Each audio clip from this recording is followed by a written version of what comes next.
Welcome along to this week's Assist, sponsored by Free Super Tips. We're back for a third week, and I'm Warren Ashurst. Alongside me this week, I'm joined by Mark Langdon and Dan Childs. And there's only one place to start as far as the Premier League is concerned this week, and that is Old Trafford on Sunday. The biggest game of the weekend in the top flight sees Manchester United and Liverpool go head-to-head. We'll run through the latest prices in a moment or so's time, but just to confirm how things have gone for both sides so far. Liverpool 2 wins from 2, of course, under new boss Arne Slot. Manchester United 4 points from their opening 2 games. United 13-5 to claim the victory. The draw 16-5, and Liverpool 9-10. Mark, let's start with you in terms of this one. We'll start with United first. Is it any different than what we saw under Erik ten Hag last season?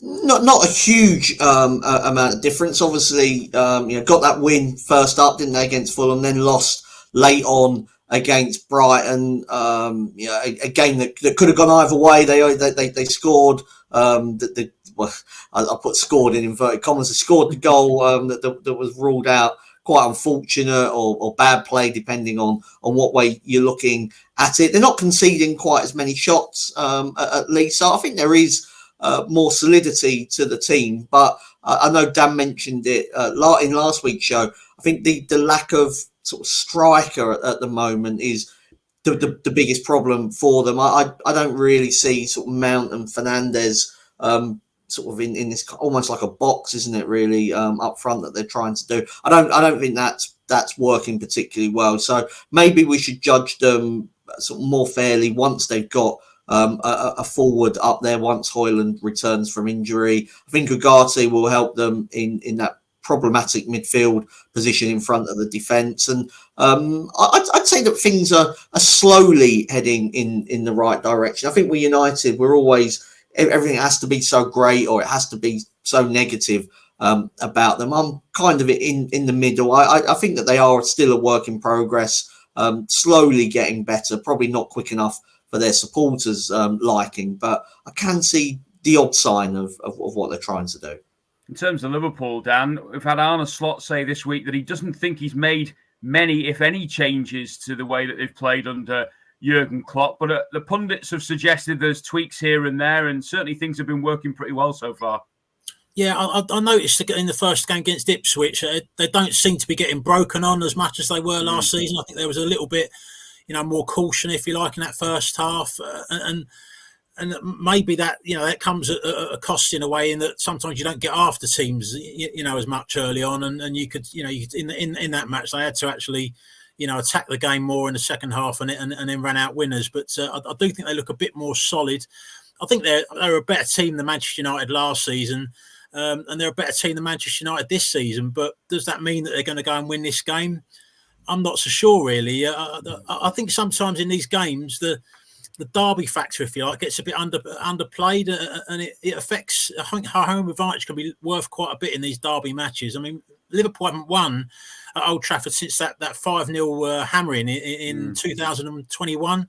Last season, there was two draws in the league, weren't there? The 0-0 at Anfield and 2-2 at Old Trafford, and you had that bonkers FA Cup game that I think Man United won 4-3 after extra time. But again, that was the fact it went to extra time. Effectively, they've had 3 draws in 90 minutes, and that's where I would look to go really with my tip here. I just think the draw, I think around 3-1, looks a bit overpriced to me. I do think Liverpool will have a better season. United, in terms of their overall progress, there might be small improvements going on, but I still don't see a discernible style of play. That would be the thing that concerns me most with them. You look at most of the other, the top clubs, they look to dominate possession, play at a real nice high tempo. I struggle to see that still with Manchester United, and still you look at the Brighton game that's in the balance 1-1. The defending for that final goal was absolutely atrocious. There were 3 players, I think 3 at the back post to score in the last knock-in. So I don't think United are going to make great strides forwards, but I do think they might nick a point this weekend. Yeah, I mean, it was 2-2 last year in this fixture, Mark, and Liverpool went into it as red-hot favourites, probably not quite as stronger favourites this time around. How do you see it going? Yeah, I mean, how they didn't win there's some of them games last season I'll never know. But I'm actually going to go for Man United or draw double chance. So sort of following on really from what Dan was saying in just not wanting to back Liverpool here, odds on in what is a difficult venue for them. They've only won twice in the last 13 attempts. I would say as well, they haven't really beaten that much yet. I'm not expecting huge amounts from Brentford this season, and Ipswich, newly promoted team. So I think I'd want to see a bit more from Liverpool before I back them at odds on Old Trafford. Okay, well, that is the big clash of the weekend in the Premier League. Time to now look at the rest of the top flight fixtures, and we'll start off in chronological order with the afternoon kickoff on Saturday lunchtime. Arsenal against Brighton at the Emirates. In terms of the prices, and the Gunners, not surprisingly, 4-11 favourites to pick up the points. It's 19-4 the draw, 13-2 Brighton. Dan, let's start with you. What we've seen of Arsenal so far, any sort of change in what you thought in terms of a title contention? I think they've kind of won 2 games without playing well, and you can look at that in 2 ways, really, can't you? You can say that that's a sign of a good team, that they've had 2-0 wins without hitting the heights. Or you could just say that they're not actually playing, fantastically well. The Villa game, I thought if Ollie Watkins had his finishing boots on, they could have been, let's be honest, 2-0 down. Before they've scored the first goal, which was a little bit fortuitous, sort of ricocheted, didn't it, into the path of the goal scorer, and that sort of like set them on the way to the 3 points. The Wolves game. No, they won 2-0. Wolves had a few chances in that game, and then Wolves have got absolutely thumped 6-2 in the next game, haven't they, against Chelsea? So I do think they're going to be up there, Arsenal. I think they're going to be the main challengers again to Manchester City. They've kept all the players, adding some quality as well with Calafiori coming in. But I think they'll win this game as well. But I think Brighton could make their mark, in the match as well. I'm going to go with Arsenal and both teams to score. I think the price is around 7-4.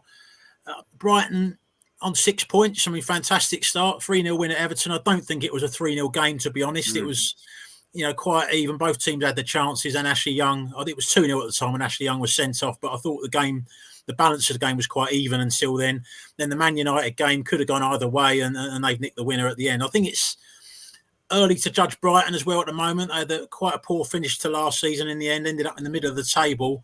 But I think they'll improve on that. I feel, but this is as almost as tough as it gets away from home. So I'd fancy Arsenal to win. But like I said, that defence that was giving up some chances against Villa, I think Brighton could nick a goal.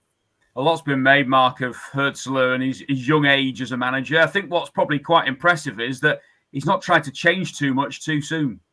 No, there wasn't a huge amount wrong with Brighton last season. I didn't, they just ran into a load of injuries, couldn't cope with the demands of the Europa League, with the Premier League.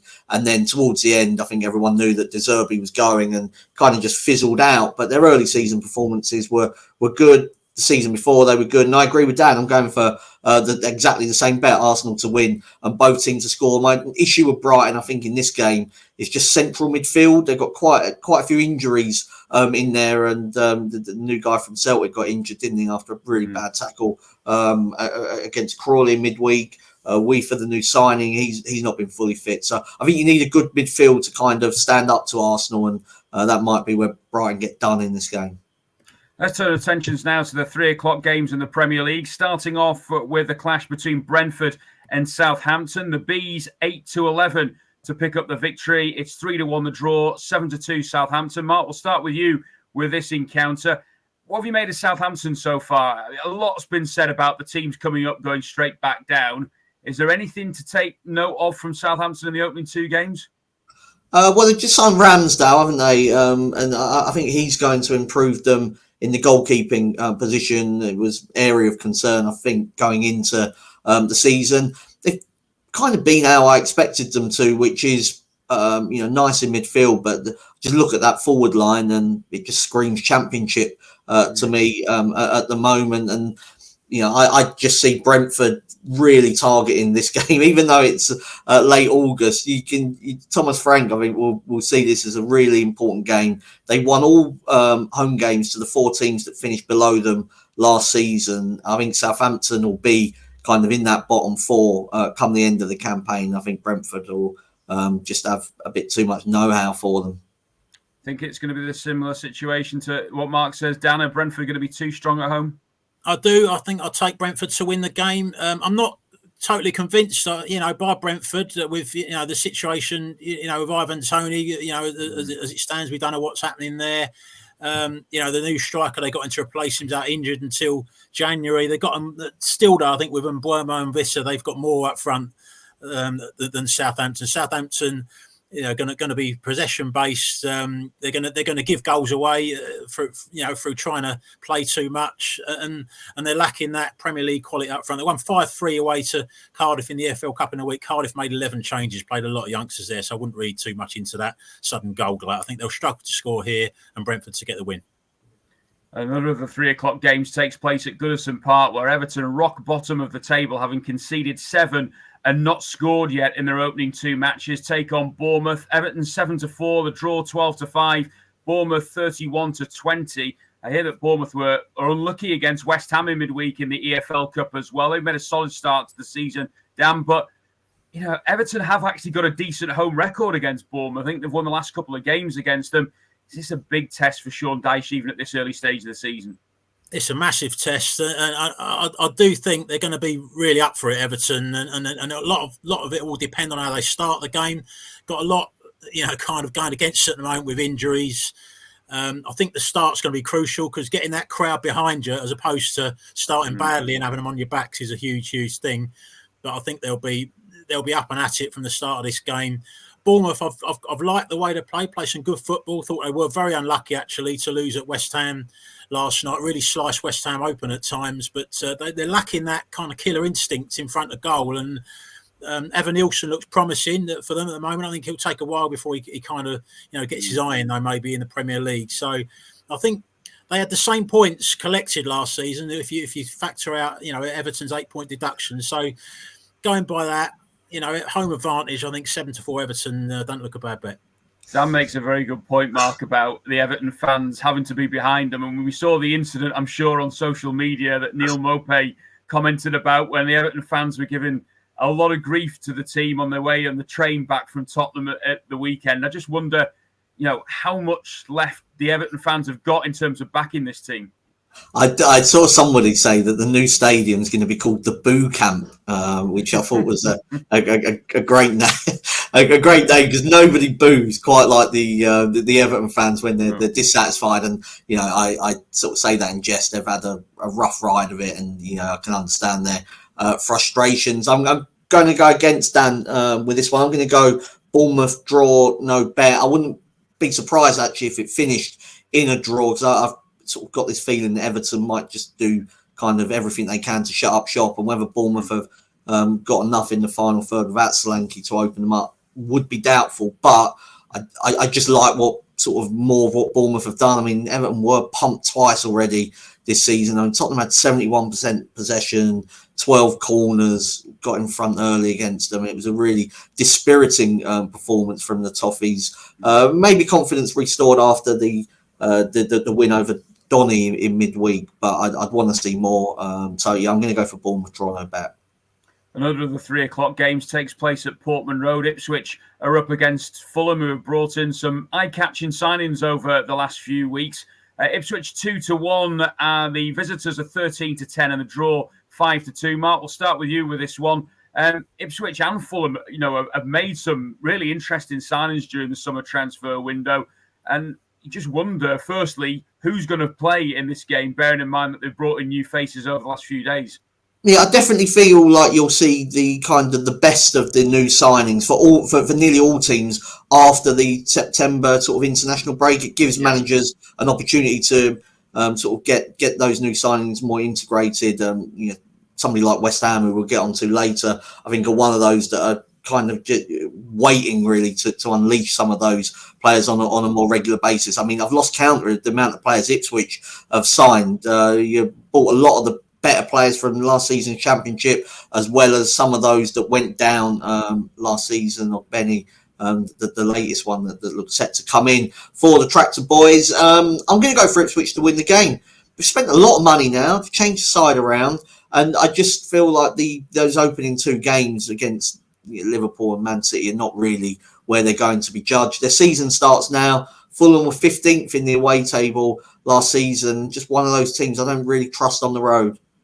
It's funny, an Ipswich fan, Dan, said to me this week, I don't like us buying all these players like this. I'd rather give some of the squad a chance from last time out. It reminds me of what happened with Nottingham Forest. I said, yeah, but Nottingham Forest stayed up. So if you're going to take that sort of route, at the end of the day, the target is for Kieran McKenna, just stay in the division. Absolutely. And they're not signing. Sometimes there's a bit of snobbery about clubs that sign players out of the Championship. There's plenty of players that start off, in the Championship and end up having very, very strong Premier League careers. And I think a couple of the signings they got out of the Championship could do well. Smodic's already off the mark with his typical goal of his good movement and a finish at Manchester City last week. And Jack Clark, I really rate highly. I think he's going to be a big addition for them. Clark played last night. They got knocked out of the EFL Cup on penalties at Wimbledon, which drew 2-2. But the shot count for that game was 20-2 in Ipswich's favour. So it looks like they were very unlucky in that game. In the Premier League, what can you do? They've played Liverpool and Manchester City. Haven't played terribly in those games. At home, I think the crowd are going to be right up for this game. They're going to be behind them all season. And Fulham, I'm not completely sold on them at the moment. I'm not sure about the quality in their team up front. Palhinha is going to be a big miss, especially in these away games as well. So with it being the first game, I think Ipswich are going to be targeting for a win at home. I think 2-1 that they get it is a little bit too big. Ipswich to win for me. Well, the traditionists will love the fact that there's plenty of 3 o'clock kickoffs in the Premier League on Saturday, and another of those is a Midlands derby where Leicester take on Aston Villa at the King Power Stadium. The Foxes 7-2 to claim the victory, Villa 3-4, and the draw 29-10. Dan, we'll start with you with this one. Just a quick word on Villa first, because, like you say, you can argue they were a little bit unfortunate against Arsenal, but it's that kind of killer instinct that they had last season with Ollie Watkins and a couple of other players around him that maybe's been missing so far. Yeah, I think it's early to sort of, as I say, they've lost the killer instinct. Ollie Watkins has come back, hasn't he? Late after the Euros, and that maybe he's maybe lacking a little bit of his usual sharpness. But as I say, if he takes either of those chances, or probably both of them, then they go and win the game, and everybody's saying, "Wow, what a start for Villa!" I thought they were worthy winners at West Ham, 1-2-1.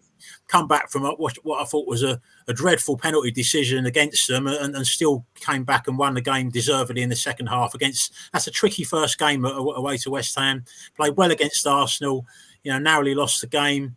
I think they're going to run into problems, maybe squad wise once they get deep into the Champions League with the 8 games there in the group stage. But at the moment, playing well. Leicester, I thought, were lucky really to get the draw against Spurs, and they were beaten 2-1 at Fulham.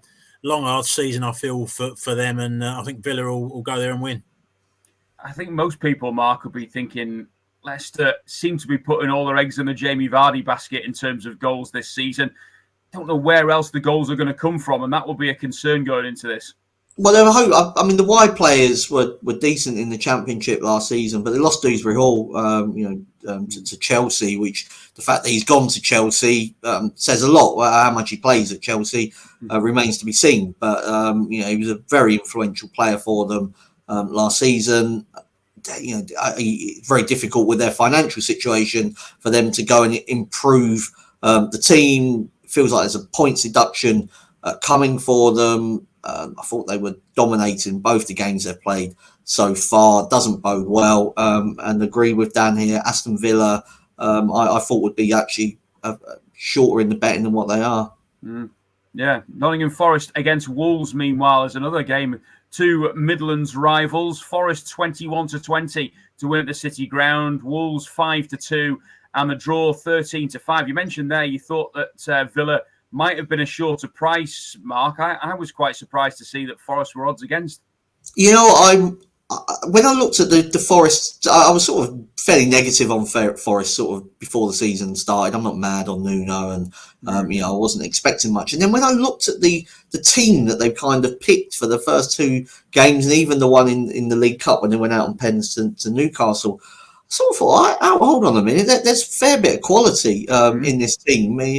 Throughout the side, particularly in the three behind the forward there, Gibbs White, Elanga, Hudson-Odoi, Anderson's coming from Newcastle. Even sort of further back, a lot of sort of hype around sort of the centre back, isn't there, Murillo? And so I actually sort of start to think that maybe Forest are going to have a better season than I initially believed. For this game, though, I'm going to go for both teams to score.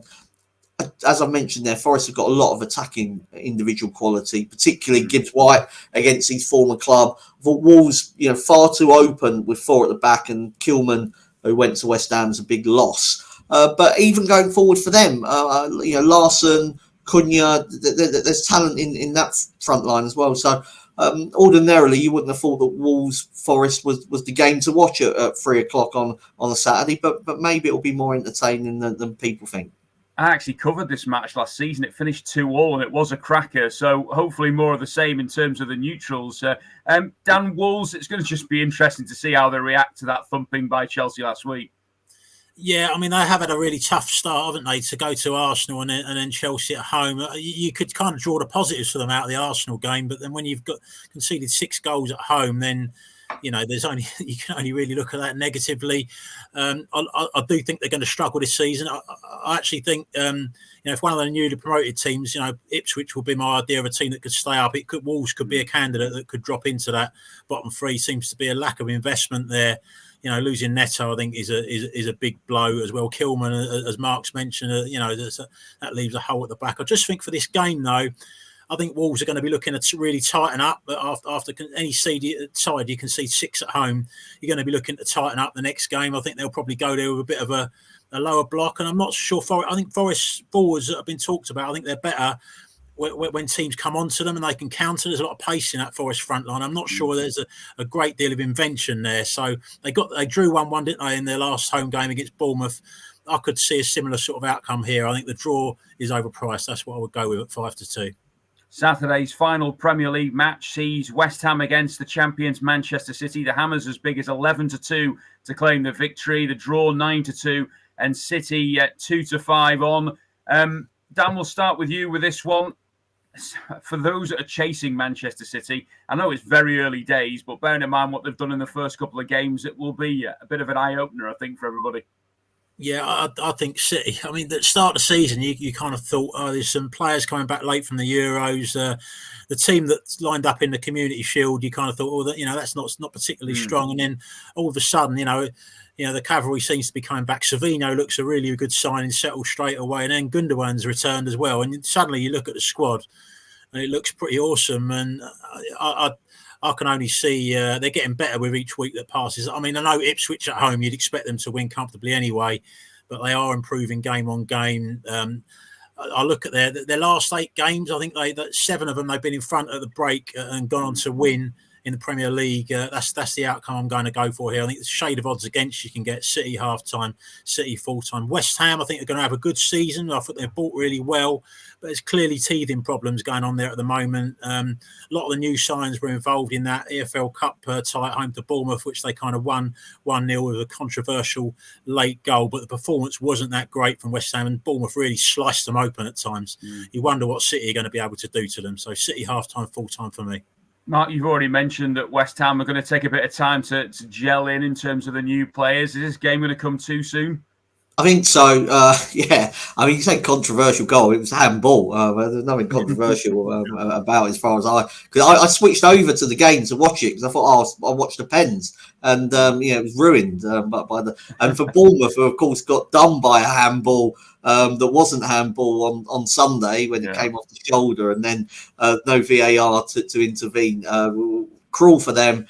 I think that game just showed though that West Ham are not necessarily where they need to be for a game against Man City at the moment. I'm just going to go for it slightly differently. Go for City to win and over 2.5 goals at 5-6. City have won 11 in a row in the Premier League, all of them by at least 2 goals. So back end of last season, that they obviously clicked into gear and that they've carried that on.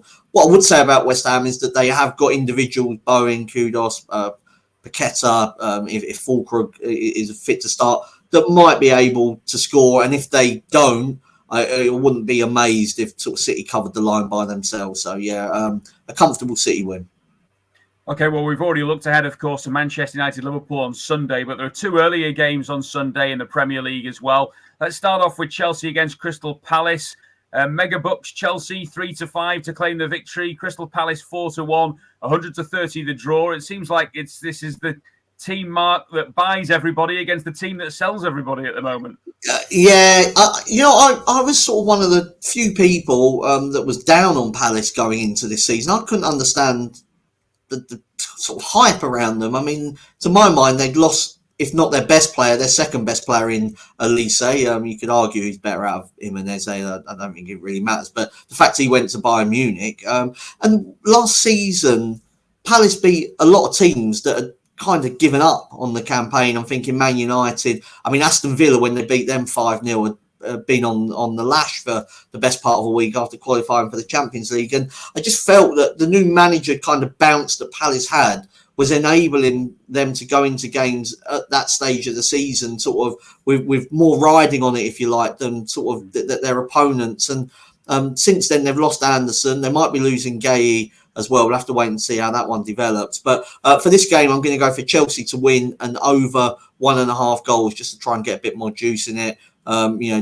Chelsea, for all the mocking that's gone on over the size of their squad, and you referenced it there, Warren. That was a very impressive performance against Wolves, and I didn't think they were that bad against City either. Have they found the goal-scoring solution in Madueke, Dan? After all that money that they've spent, it may well be that he's the man who can deliver the goals. Yeah, I mean, I don't think he'll be scoring week in, week out, but I'm going to go with him here at 3-1 to score any time. And any player that scores a hat-trick is going to be full of confidence. I was actually impressed with him. When I saw him last season, every time I watched him, he caught the eye for me, and I thought he should have been playing more regularly. Often seems to be the unfortunate one that gets overlooked, and players like Mudryk get played again and again, and don't really do the business.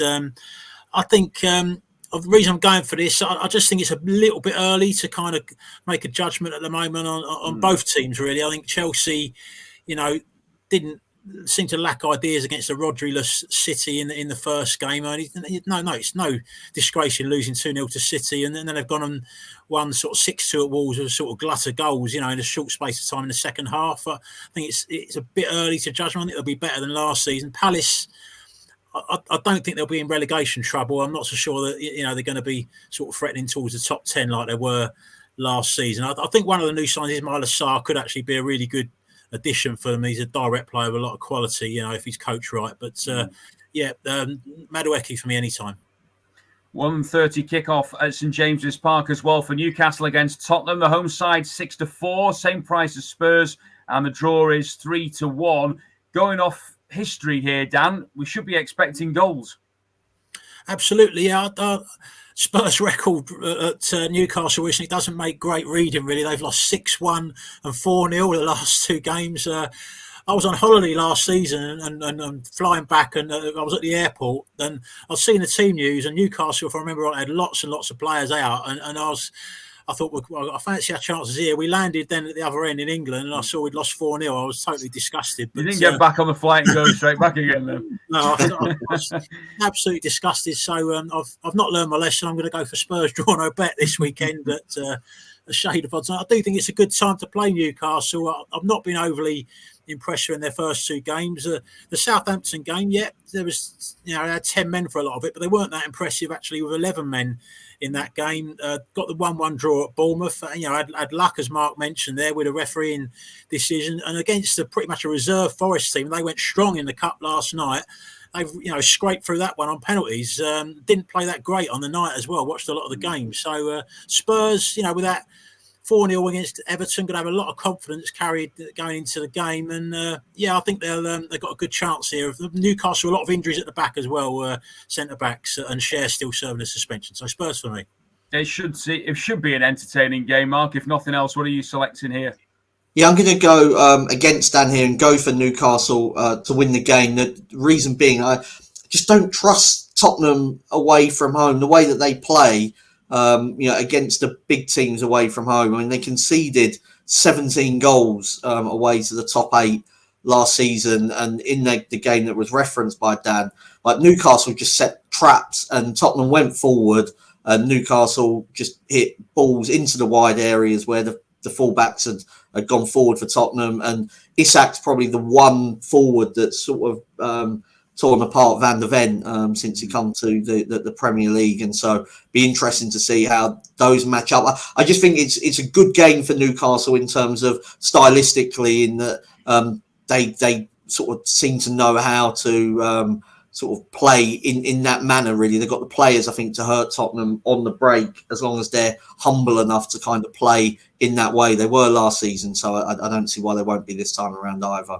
Yeah, just looking at the stats earlier, by the way, for this game, Isak scored 4 goals against Spurs since he's arrived at Newcastle. He also scored in the pre-season friendly in Australia as well, which finished 1-1. So he'll be potentially rubbing his hands at facing Tottenham again. That wraps up the Premier League action then for this weekend. Up next, it's the EFL.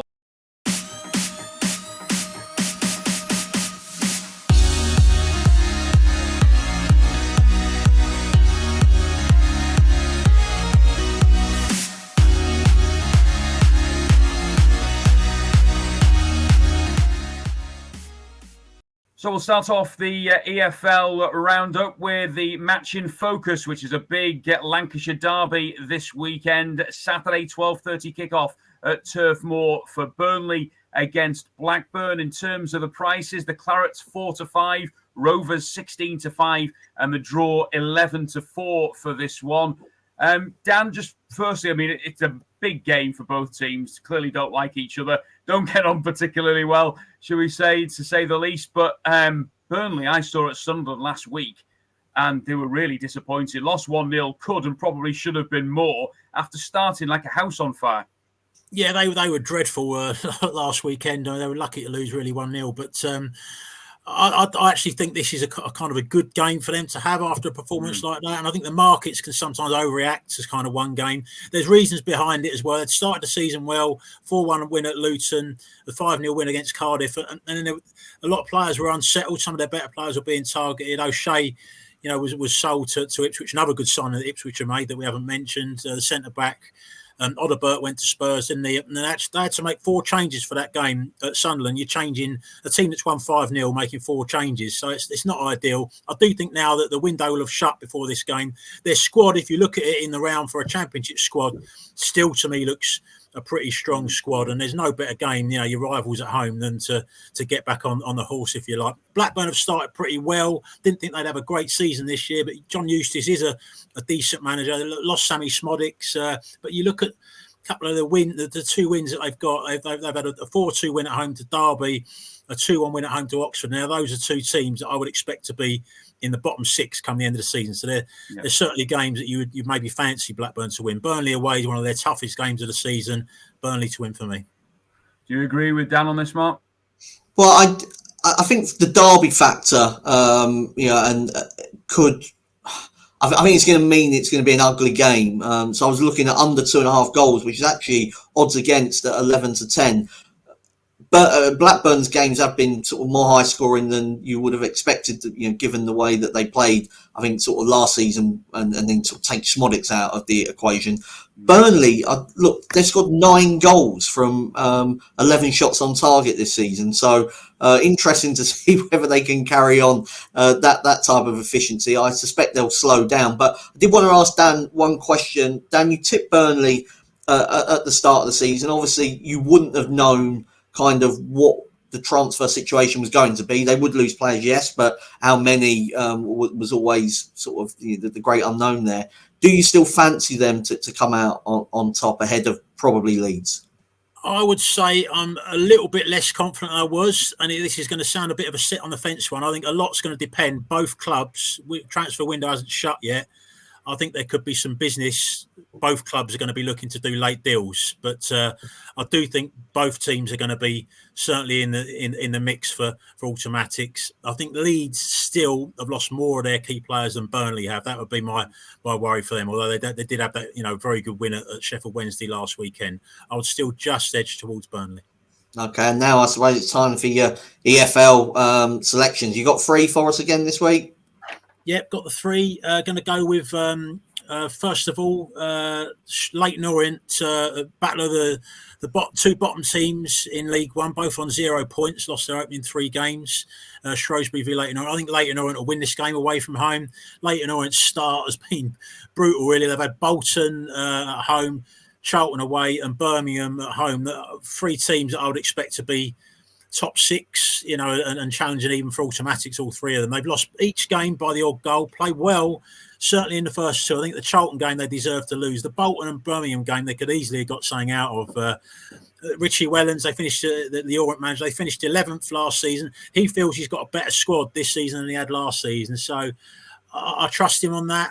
They went and won 1-0 at Millwall in the League Cup in a week. That could kind of kickstart them. Excellent result. Shrewsbury, I don't see them improving a great deal. Obviously, they'll be picking up points eventually, but they've had some poor results. Lost 4-1 at home to Peterborough in their last home league game. I think Orient will go there and win. Secondly, I'm going to go League Two. I'm going to go with Carlisle at home to Tranmere. Carlisle came down from League One last season. Had a mixed start, couple of defeats away to Gillingham and away to MK Dons. Tough away games. Did get a home win, though, 1-0 against Barrow, and Barrow have had a really good start. I think Carlisle signed Jordan Jones from Wigan this week as well, which is a great signing. Wigan were hoping to keep him. So they're showing quite a bit of ambition, Carlisle, at the level. And I think this game, Tranmere, got quite a lot of injuries at the moment. Had to go to Leicester in the EFL Cup in the week. Lost that game 4-0. I think Carlisle to beat Tranmere at odds against looks a really good price to me. Third bet is going to be another League Two wager. Going to go with Colchester, draw no bet, away to Accrington. Colchester, I feel, have bought really, really well in the summer. Already had an eye-catching 2-0 win at home to MK Dons. They were really harshly dealt with by the result last weekend at home to Harrogate. Lost 1-0 and they absolutely battered Harrogate on the shot count. I think Colchester are going to be pushing, towards the top higher positions this season. Accrington, I think, are going to really struggle. They've got 1 point from 3 games so far. Lost 3-1 at Newport last weekend. I think they'll lose to Colchester this weekend. Okay, so Dan's 3 EFL selections: Leyton Orient, Carlisle, and Colchester draw no bet. Mark, we're going to turn to you now. We've got your best bets for this weekend, Bet Builder and Prop Shop, and we'll start off with the 3 legs of the Bet Builder. Yeah, so I'm going to go for the big game of the weekend, United against Liverpool. Gravenberch should be booked. He's already been booked once this season. Heavily involved now in the defensive side of things, playing in that number 6 role. I like him on the ball. Remains to be seen whether he's kind of got the defensive attributes for that position. And for all the people have had a pop at Manchester United, they've got in sort of Bruno Fernandes, somebody that is very dangerous playing in sort of in that kind of advanced midfield, or if he's sort of up front dropping into that position. So that'll be an interesting one to watch. I'm not expecting too many goals, so I'm going to go for under 4 goals, so no more than 3 goals in the game. If you have a look at the sort of matches so far, United had the 1-0 against Fulham and the 2-1 defeat.